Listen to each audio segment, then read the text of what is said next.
Hello friends, welcome to our channel box office blockbusters. কথা বলবো রাজকুমার বনাম প্রিয়তমার কালেকশন নিয়ে। আপনারা জানেন সুপারস্টার সাকিব খান স্যার তার ক্যারিয়ারের সবচেয়ে বড় বিগ বাজেট ফিল্ম রাজকুমার রিলিজ করেছেন।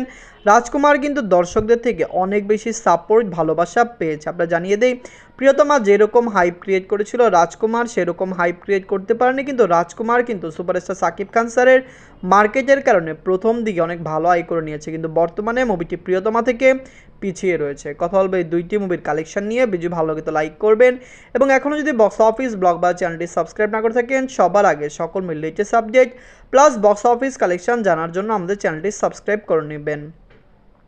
প্রথমত বলবো বাজেট নিয়ে। রাজকুমার এবং বাজেট হলো 10 কোটি টাকা, প্রিয়তমা এবং বাজেট হলো 2 কোটি টাকা। আপনার জানিয়ে দেই, রাজকুমার এবং প্রিয়তমা দুইটি কিন্তু same production house, same producer plus same ডিরেক্টরের। আপনার জানিয়ে দেয় অ্যাক্টরও same, superstar Shakib Khan sir.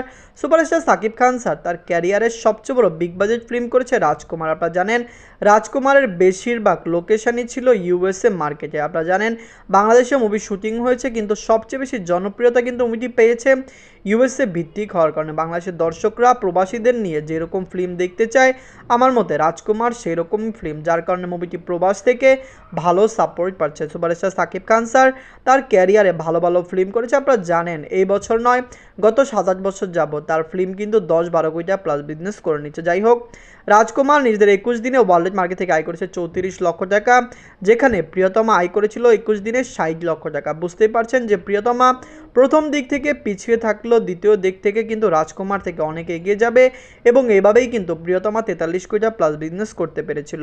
এখন পর্যন্ত টোটাল কালেকশনের কথা বলি, রাজকুমার 21 দিনে টোটাল আয় করেছে 27 কোটি 47 লক্ষ টাকা, যেখানে প্রিয়তমার 21 দিনে টোটাল গ্রোস রেশন ছিল 12 কোটি 15 লক্ষ টাকা। আপনারা বুঝতে পারছেন যে ডিফারেন্সটা কোন দিকে।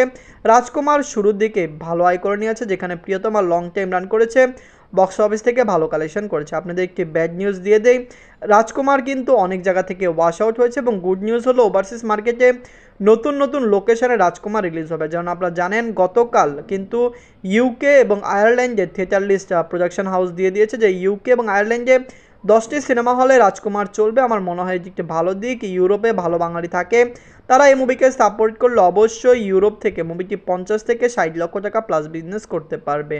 ধন্যবাদ।